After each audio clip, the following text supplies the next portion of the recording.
ಪ್ರಿಯ ವೀಕ್ಷಕರೇ ನಮಸ್ಕಾರ. ನಾನು ನಿಮ್ಮ ಸಿ ಠಾಣಸ್ವಾಮಿ, ವೀಕ್ಷಕ ಕನ್ನಡ ನ್ಯೂಸಿಂದ.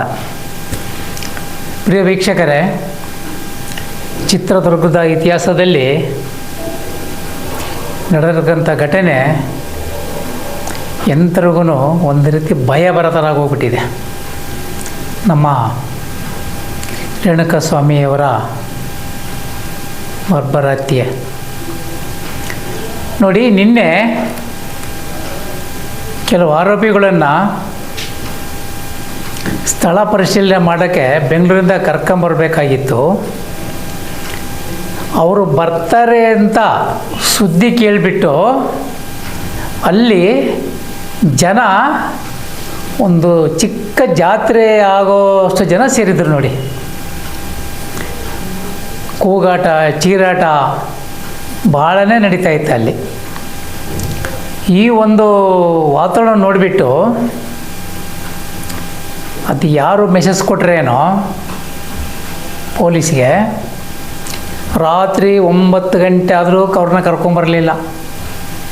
ಬೆಳಗ್ಗೆ ಒಂದು ಸಾರಿ ಜನ ಕಾದ್ಬಿಟ್ಟು ಹೋಗಿದ್ದಾರೆ, 10 ಗಂಟೆಗೆ ಬರ್ತಾರೆ, ಮತ್ತು ಮಧ್ಯಾಹ್ನ ಬರ್ತಾರೆ, ಮತ್ತು ಸಾಯಂಕಾಲ 4 ಗಂಟೆಗೆ ಇಲ್ಲಿರ್ತಾರೆ ಅಂಥೇಳಿ. ಕೊನೆಗೆ 9 ಗಂಟೆ ಸಮಯಕ್ಕೆ ಜನ ಎಲ್ಲ, ಯಾಕಂದರೆ ಅವ್ರ ಮನೆಗಳು ಬದುಕಿರ್ತವೆ, ಊಟ ಮಾಡೋರು, ತಿಂಡಿ ಮಾಡೋರು ಇರ್ತದಲ್ಲ ಅವ್ರ ಬದುಕು ಫುಟ್ಪಾತ್ ಮೇಲೆ.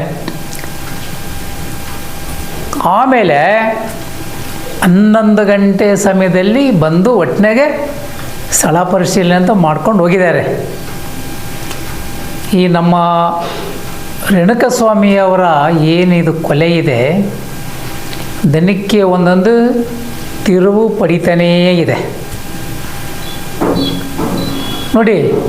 ನಿಜಕ್ಕೂ ಇವರು ಒಬ್ಬನಿಗೆ ಇಷ್ಟು ಜನ ಸೇರಿ ಹೊಡೆದಿದ್ದಾರೆ ಅಂದರೆ ನಿಜಕ್ಕೂ ಇವರಿಗೆ ಮನುಷ್ಯತ್ವ ಇದೆಯಾ ಅಂತೇಳಿ. ರೇಣುಕಾಸ್ವಾಮಿ ನೋಡಿದರೆ ವೀಕಾಗಿ ಕಾಣ್ತಾನೆ. ಅಂಥವನಿಗೆ ಇಷ್ಟು ಜನ ಹಲ್ಲೆ ಮಾಡಿ ಪ್ರಾಣನೇ ತೆಗೆದಿರೋದಲ್ದಲೇ ವಿಕೃತವಾಗಿ ಹೊರಟಿಸಿದ್ದಾರೆ.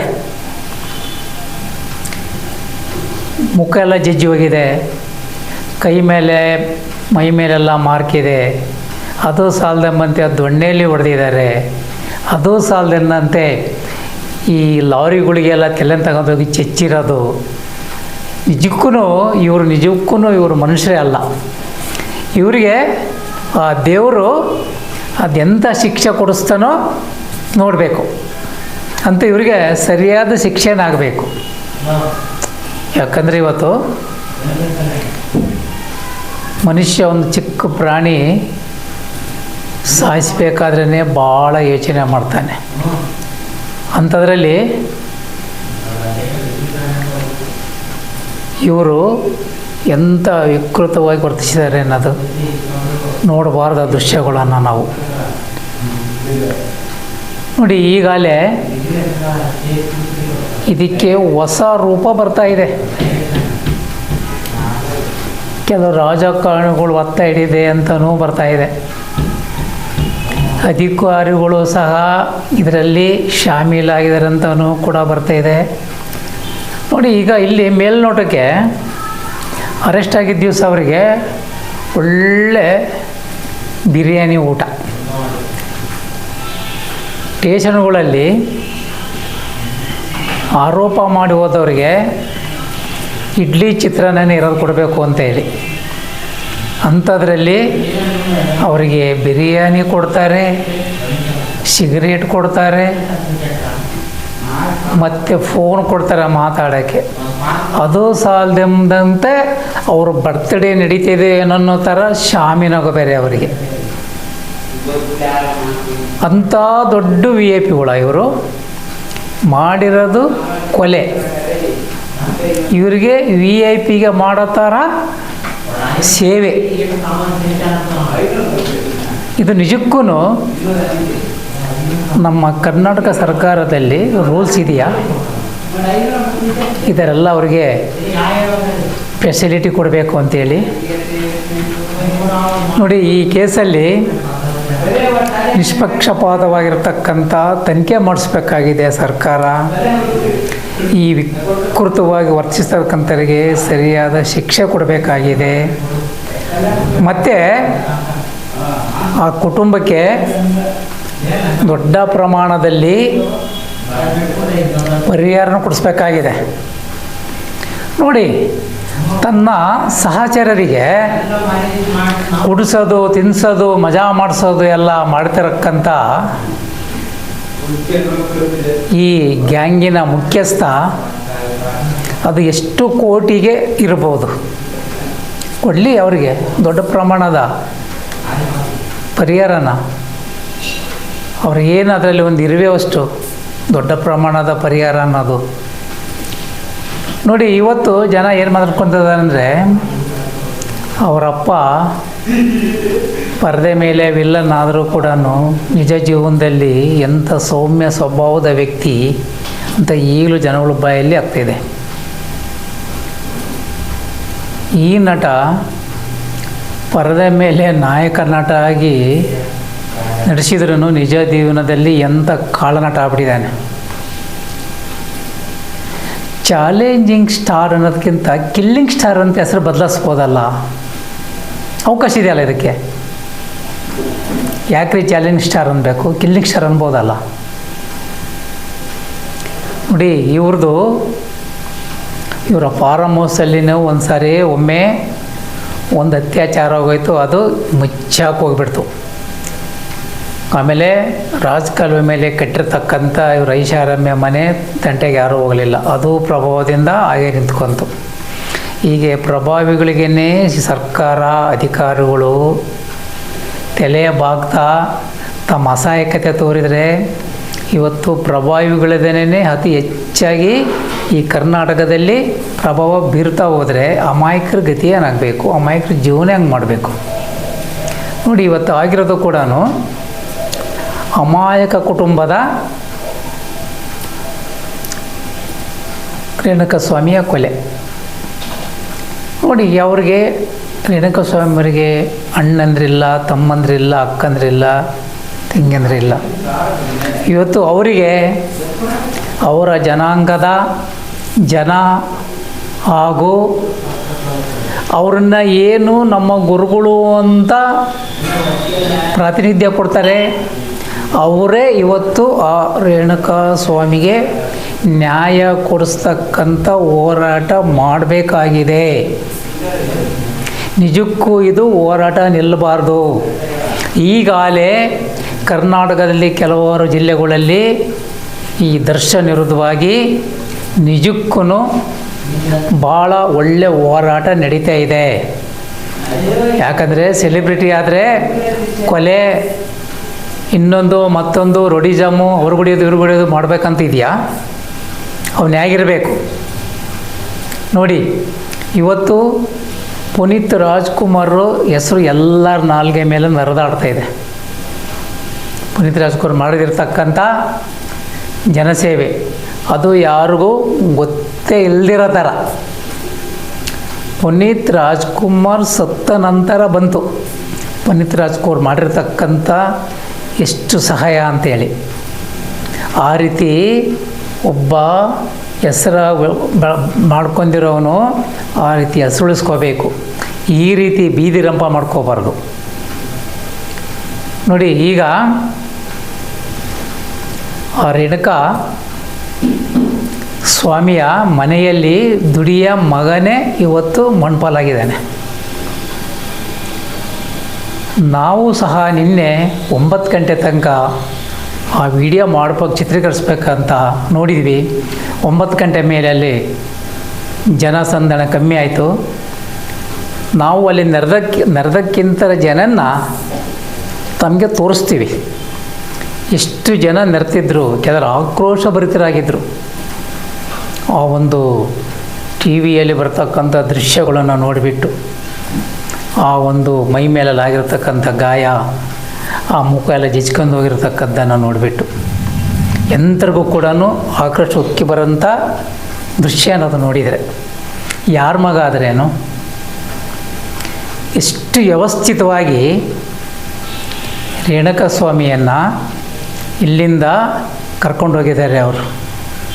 ಎಂಥರಿಗೂ ಕೊಡ್ತೀನಿ ಅಂದರೆ ಆಸೆ, ಹೊಡಿತೀನಿ ಅಂದರೆ ಭಯ.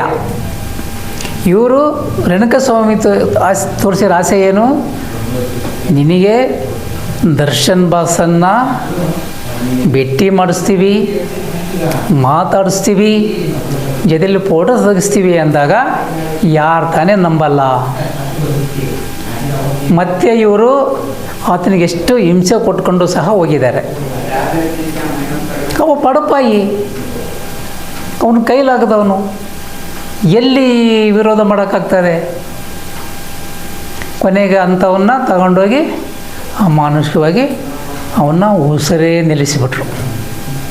ಅದರಿಂದ ಇಡೀ ಕರ್ನಾಟಕದಲ್ಲಿರ್ತಕ್ಕಂಥ ಎಲ್ಲ ಸಮಾಜದವರು, ಎಲ್ಲ ಪ್ರತಿಯೊಬ್ಬ ಸಮಾಜದವರು ಇದ್ರ ವಿರುದ್ಧ ಹೋರಾಟ ಮಾಡಬೇಕಾಗಿದೆ. ಸತ್ತಿರತಕ್ಕಂಥ ರೇಣುಕ ಸ್ವಾಮಿ ಆತ್ಮಕ್ಕೆ ಶಾಂತಿ ಸಿಗಬೇಕು ಅಂದರೆ ಇವತ್ತು ಏನು ಆತನ ಮೈ ಮೇಲೆಲ್ಲ ಹಲ್ಲೆ ಮಾಡಿ ಪ್ರಾಣ ತೆಗೆದಿದ್ದಾರೆ, ಅವರಿಗೆ ಖಂಡಿತ ಸರಿಯಾದ ಶಿಕ್ಷೆ ಆಗಬೇಕಾಗಿದೆ. ಜೀವೋದಿ ಶಿಕ್ಷೆನೇ ಆಗಬೇಕು ಅವರಿಗೆ. ನೋಡಿ, ಇವತ್ತು ಹೇಗಿದೆ ಅಂದರೆ ಎಂತೆಂಥ ಸೆಲೆಬ್ರಿಟಿಗಳಂದರೆ ಮಠಾಧೀಶರನ್ನು ಇವತ್ತು ಮುದ್ದೆ ಮುರಿತಾ ಇದ್ದಾರೆ ಕೃಷ್ಣ ಜನ್ಮಸ್ಥಳದಲ್ಲಿ ಮಾಡಿದ ಪಾಪಕ್ಕೆ. ಅವ್ರಿಗೂ ಬಿಡೋದಿಲ್ಲ. ಪಾಪದ ಕೂಡ ತುಂಬಿದ ಮೇಲೆ ಅದು ತುಣುಕಲೇಬೇಕು. ಇವ್ರಿಗೂ ಕೂಡ ಪಾಪದ ಕೂಡ ತುಂಬಿದೆ. ಚಿನ್ನದಂಥ ಹೆಂಡತಿಯನ್ನು ಮನೆಗಿಟ್ಕೊಂಡು, ಚಿನ್ನದಂಥ ಮಗನ ಮನೆಗಿಟ್ಕೊಂಡು ಇನ್ನೊಂದು ಹೆಣ್ಣಿನ ಸಹವಾಸ ಬೇಕಿತ್ತ? ನೋಡಿ, ಈಗ ಒಂದು ಉದಾಹರಣೆ ಹೇಳಬೇಕಂದ್ರೆ, ಸೆಲೆಬ್ರಿಟಿಗಳು ಅಂದರೆ ಒಳ್ಳೆ ಉನ್ನತ ಸ್ಥಾನದಲ್ಲಿರೋವರಿಗೆ ಕಂಟಕ ಶುರುವಾಗಿದೆ ಅಂತ ಹೇಳ್ತಾರೆ. ಕಂಟಕ ಶುರುವಾಗಿದೆ ಅನ್ನೋದಕ್ಕೆ ಉದಾಹರಣೆಗಳನ್ನು ನೋಡ್ಬೋದು ನೀವು. ಒಂದು ಪ್ರಜ್ವಲ್ ರೇವಣ್ಣ, ಒಂದು ಮೋದಿಯವ್ರದ್ದು ಸೋಲುಣಿಸಿದ್ದು, ಈಗ ಯಡಿಯೂರಪ್ಪರ ಸ್ಟಾರ್ಟ್ ಆಗಿದೆ, ಈಗ ದರ್ಶನ್ದು. ಅದರಿಂದ ಯಾವುದೇ ದೊಡ್ಡ ಉದ್ಯಮಿ ಆಗಿರ್ಬೋದು, ಒಬ್ಬ ದೊಡ್ಡ ನಟ ಆಗಿರ್ಬೋದು, ಮತ್ತೊಬ್ಬ ಆಗಿರ್ಬೋದು, ಭಾಳ ಎಚ್ಚರಿಕೆಯಿಂದ ಜೀವನ ಮಾಡಬೇಕಾಗಿದೆ. ನಮ್ಮಲ್ಲಿ ಹಣಬಲ ಇದೆ, ತೋಳ್ಬಲ ಇದೆ ಅಂದರೆ ನಡೆಯೋದಿಲ್ಲ. ದೇವರು ಖಂಡಿತ ಇದ್ದಾನೆ ಅನ್ನೋದಕ್ಕೆ ಇವೇ ಉದಾಹರಣೆಗಳು. ಅದರಿಂದ ಯಾವನೇ ಆಗಿರಲಿ, ಅವನು ತಾನು ತಾಳಿ ಕಟ್ಟಿದಂಥ ಹೆಂಡತಿಗೆ ಕಣ್ಣೀರು ಹಾಕ್ಸೋದಾಗಿರಲಿ, ಹಿಂಸೆ ಕೊಡೋದಾಗಲಿ ಮಾಡಿದರೆ ಆ ತಾಯಿಯ ಶಾಪ ಇವರಿಗೆ ಬಡದೇ ಬಡಿತಾ ಇದೆ. ಇವರು ಮಗ್ಗಲು ಮುರಿಯೋದೊಂದು ಸತ್ಯ. ಯಾವತ್ತೂ ನಮ್ಮನ್ನೇ ನಂಬ್ಕೊಂಡು ಬಂದಿರತಕ್ಕಂಥ ಹೆಂಡತಿಯವರಿಗೆ ಯಾವ ಹಿಂಸೆ ಕೊಡ್ತಾನೋ ಅವನಿಗೆ ಇದೇ ಗತಿ ಆಗೋದು. ನೋಡಿ, ಕೆಲವು ಹೆಣ್ಣಿನ ಸಹವಾಸ ಕೆಲವರಿಗೆ ಸರ್ವನಾಶ ಮಾಡಿಬಿಡುತ್ತಂತೆ. ಅದಕ್ಕೊಂದು ಉದಾಹರಣೆ ಇದು. ಏನು ಸಾಧಿಸ್ತಾ? ಏನನ್ನ ಬಂತ? ಪಾರಿತೋಷಿಕ ಬಂತ? ಏನನ್ನ ಬಿರುದು ಬಂತ? ಬಿರುದು ಬಂದಿರೋದು challenging star, killing star. D boss gang, ಕೊಲೆಗಡಕ ಗ್ಯಾಂಗ್ ಬೇಕಿತ್ತ ಇದು ಬಿರುದು ತೊಗೊಳಕ್ಕೆ? ಅದರಿಂದ ಇನ್ನು ಇದು ಏನಾಗಿದೆ ಅಂದರೆ, ಒಬ್ರಿಗೆ ಹೊಡೆದ್ರೆ ಇನ್ನೊಬ್ರು ಎಚ್ಚೆತ್ಕೊಳ್ತಾರೆ ಅಂತೇಳಿ, ಇನ್ನು ಯಾರಾದರೂ ಇಂಥವ್ರಿದ್ದರೆ ದುರಹಂಕ ಮಾಡೋರು ತಮ್ಮ ದುರಹಂಕಾರನ ಬಿಟ್ಬಿಟ್ಟು ಒಳ್ಳೆ ದಾರಿಯಲ್ಲಿ ನಡೆಯೋದನ್ನು ಕಲೀರಿ. ಇನ್ನು ಫ್ಯಾನ್ಸ್ ಅಂದರೆ ಅಭಿಮಾನಿಗಳೇ ಈ ರೀತಿ ವಿಕೃತವಾಗಿ ವರ್ತಿಸೋಕ್ಕೆ ನೀವು ಹೇಳಿದ್ದೀರಾ? ಒಬ್ಬ ನೀವೆಂಗೆ ಅಭಿಮಾನಿಗಳು ಅದೇ ಥರ ರೇಣುಕಾ ಸ್ವಾಮಿಯನೂ ನಿಮ್ಮ ಡಿ ಬಾಸ್ ಅಭಿಮಾನಿ. ನಮ್ಮ ಡಿ ಬಾಸ್ ಅಭಿಮಾನಿಯ ಕುಟುಂಬ ಅನ್ಯಾಯ ಆಗ್ತಿದೆಯಲ್ಲ ಅಂಥೇಳಿ ಅವ ವಾಟ್ಸಪ್ ಹಾಕಿರ್ಬೋದು, ಯಾರಿಗೋಸ್ಕರ ಹಾಕಿದ್ದಾನೆ, ಅವನ ಸಂಸಾರ ಹಾಳಾಗ್ತದಂತ ಹಾಕಿದ್ದಾನ? ಏನು ತಪ್ಪು ಮಾಡಿದವ? ಅದನ್ನು ನಮ್ಮ ಚಿತ್ರದುರ್ಗದಲ್ಲಿ ಠಾಣೆಗಳಿದ್ದಾವೆ, ಸ್ಟೇಷನ್ಗಳಿದ್ದಾವೆ. ನಿಮ್ಮ ಡಿ ಬಾಸು ಅಲ್ಲಿಂದ ಇಲ್ಲಿ ಫೋನ್ ಮಾಡಿ ಅವನಿಗೆ ಸರಿಯಾದ ಬಿಗಿ ಮಾಡ್ಸೋಕ್ಕೆ ಅವಕಾಶ ಇತ್ತೋ ಇಲ್ಲ? ಯಾಕೆ ನಿಮ್ಮ ಡಿ ಬಾಸಿನ ಫೋನನ್ನು ಇವರು ತಿರಸ್ಕಾರ ಮಾಡ್ತಿದ್ದೀರಾ ನಮ್ಮ ಚಿತ್ರದುರ್ಗದ ಪೊಲೀಸ್ನವರು? ಯಾಕೆ ಕಾನೂನು ಕೈ ತಗೋಬೇಕಾಗಿತ್ತು? ಏನು ರೇಟ್ಸ್ ಇದೆ ಒಂದು ಜೀವ ತೆಗಿಲಿಕ್ಕೆ? ಅದೇ ರೀತಿ ನೀವು ಅಭಿಮಾನಿಗಳು ಮನೆಯಲ್ಲಿನೇ ಹಿಂಗೆ ಆ ಗ್ಯಾಂಗು ಈ ಥರ ವಿಕೃತ ಕೊಲೆ ಮಾಡಿದರೆ ನೀವು ನಮ್ಮ ಡಿ ಬಾಸ್ ಒಳ್ಳೆ ಕೆಲಸ ಮಾಡ್ದ ಸುಮ್ಕಿರ್ತಿದ್ರಾ? ನೀವು ಬೀದಿಗಿಳ್ತಾ ಇರಲಿಲ್ವಾ? ಅದಕ್ಕೆ ಅಭಿಮಾನ ತೋರ್ರಿ, ಅತಿಯಾಗಿ ತೋರಬಾರ್ದು. ಕೆಲವರು ಈ ರಾಜಕಾರಣ ಅಭಿಮಾನಿಗಳು ಅಷ್ಟೇ, ಅವ್ರ ಪರವಾಗಿ ಗಲಾಟೆ ಗದ್ದಲ ಮಾಡ್ಕೊಂಡು ಕೈಕಾಲು ಮುಡಿಸ್ಕೊಂಡಾಗ ಅವ್ರು ಖಂಡಿತ ಬರೋದಲ್ಲ ನಿಮ್ಮ ಪರವಾಗಿ. ಅವ್ರ ಕೊನೆಗೆ ಏನು ಹೇಳ್ತಾರೆ ಗೊತ್ತಾ? ನೀವು ಮಾಡೋಕ್ಕೆ ನಾವು ಬೆಳಿದ್ವು ಅಂತ ಜಾರ್ಕೊಂಡ್ಬಿಡ್ತಾರೆ. ಅದಕ್ಕಿಂತ ನಿಮ್ಮ ಆರೋಗ್ಯ, ನಿಮ್ಮ ಮನೆ, ನಿಮ್ಮ ಕುಟುಂಬದ ಬಗ್ಗೆ ಗಮನ ಹರಿಸಿ. ಯಾವ ರಾಜಕಾರಣಿಗಳಿಗೂ ಅಭಿಮಾನ ಆಗಬೇಡ್ರಿ, ಯಾವ ಫಿಲ್ಮು ಚಿತ್ರನಟರಿಗೂ ಅಭಿಮಾನ ಆಗಬೇಡ್ರಿ.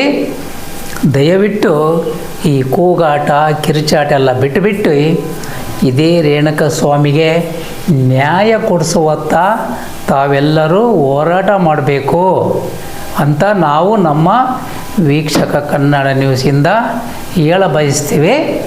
ಜೈ ಹಿಂದ್, ಜೈ ಕರ್ನಾಟಕ.